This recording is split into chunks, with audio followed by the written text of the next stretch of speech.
Welcome back to Virtual Realms. I am your humble host, Ranger One. And before I forget, because I often do, please remember to give this video a like, and if you like the content, perhaps even subscribe and share with a few thousand of your closest friends. And you'll have my eternal gratitude.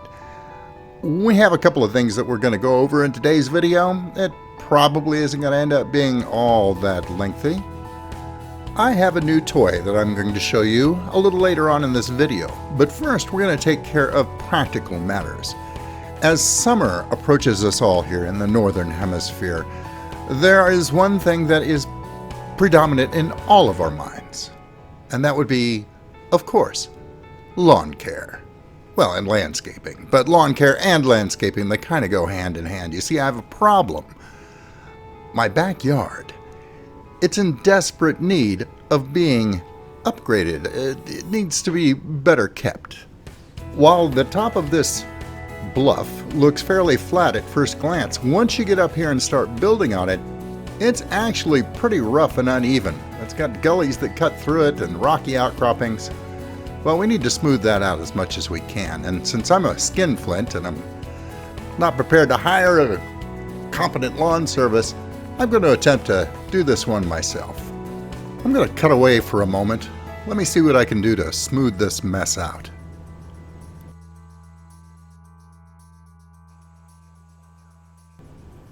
Eureka!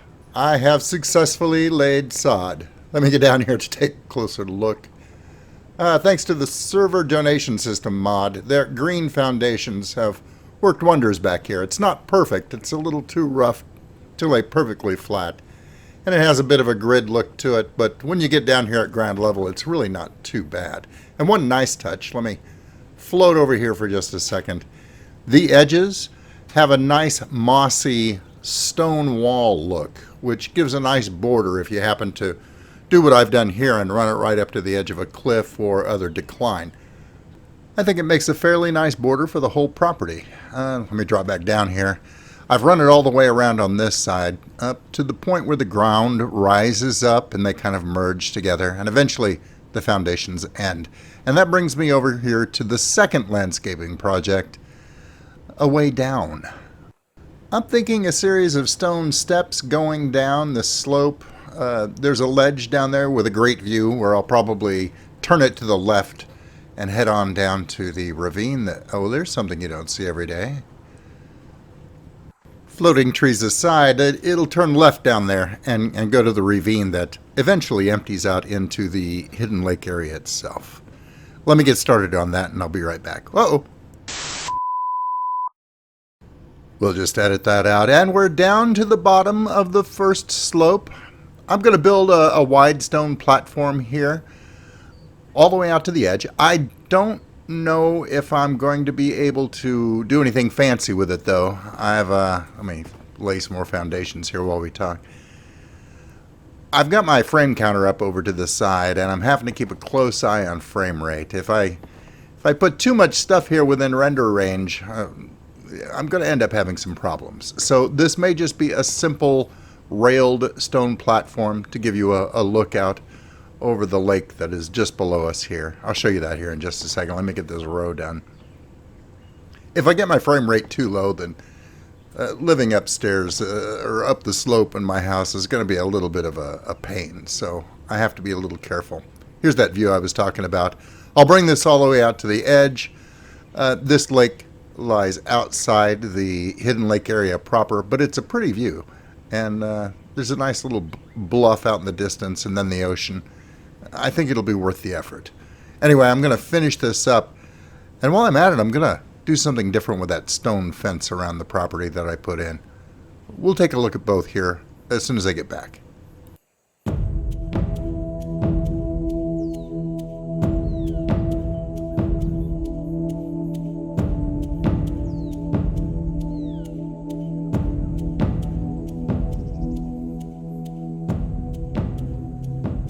Took a little break there. This is actually the next day, and the stone platform is complete. Again, there's that view I was talking about. The stone rail is going to have to be enough to keep whatever small predators run around away from my walkway. But as I said before, it comes on down here to the left and continues all the way down to the bottom of the ravine that leads into the hidden lake itself. Now, over to the right is an exit out of this area, this thick forest, that comes out near the ocean. There's actually quite a nice little bay over here. Let me run you over there real quick. Wind our way through the overgrown trees. That cove right there. If I decide to do a marina here, and I don't know that I will, but if I do decide to do a marina here, that's really one of the best places I can think of for it in the immediate area. But if we head all the way back through this long ravine, it's going to eventually dump out into the hidden lake area proper. As I've mentioned in previous videos, there's 3 different ravines that lead into the hidden lake, and this is just one of them. It really is beautiful here. And we've got this little bit of ruins that I don't know if I'm going to do anything with or not. It would kind of interfere with spawns in the area, but here we are on the actual floor of the hidden lake canyon, if you will, itself. I'm still playing around with what creatures I want to spawn down here, but I think I'm going to leave it relatively peaceful and preserve the tranquility of the scene. Let's run upstairs for just a minute, and I'll show you what I did as far as beautifying my yard. I know you're sitting on the edge of your seat. I keep getting distracted today. I went ahead and laid in a Dino Patrol route and have a Brontosaurus that's, well, it's going to wander around in the area for about 10 minutes down there, but when it goes on this little journey, it walks up and down the 2 main entrances to the hidden lake area, only to, the only reason for which is to knock over the trees that constantly grow and choke those entryways. It just keeps things a little more open and a little bit more passable. Basically, it's making the Bronto do the stuff that I don't want to have to do on a regular basis. In the past, I had simply laid foundations down through the entryways to keep the rocks and the trees out of the way all the time, and I just don't want to do it this time. It's a lot of work, and this preserves more of the natural beauty of the surroundings. And finally, here's what I decided to do with the fence surrounding the backyard. I decided to put in a white picket fence. It's very, very homey. And, well, really nothing says homey like a white picket fence, some jerboas, and some adolescent Lymantria running around in the yard, you know, giant moths. It just says home to me. Is that weird? I hope not. Now, I mentioned at the beginning of the video that I had a new toy that we were going to play with here at the very end of our episode today. We're going to take a little road trip. But we're not going to take any of these trusty mounts. Cordon Bleu over on the left, West Wind in the middle, hats off to Ralph Bakshi's remarkable movie Wizards, or Death Machine over on the right. No, we're going to take this. The Gyrosphere. I spotted this on Steam just a couple of days ago, and we're going to take it for a spin. Because that's just how we roll.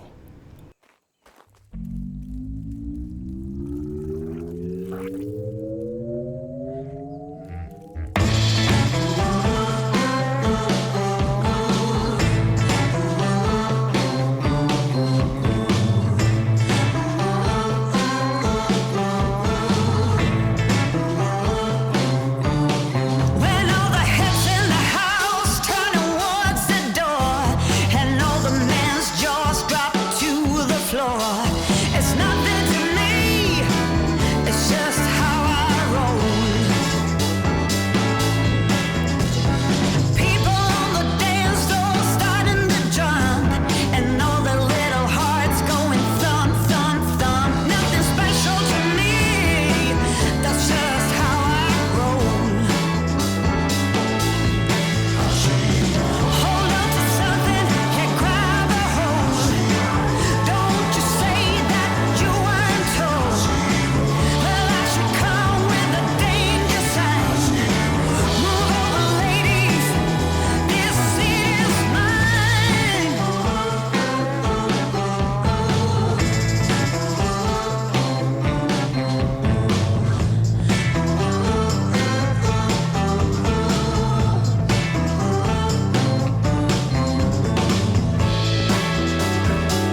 And that, ladies and gentlemen, is the Gyrosphere mod. It looks like it's a joint project, I guess, between Necrez and ProgSys. I will put a link to this mod in the down below, and I hope you guys end up enjoying it as much as I am. That's it for now. Remember to like, share, and subscribe, and if you have a minute, let me know what you thought of the episode in the comments below, or if nothing else, just stop by and say hi. And until I see you again, take care.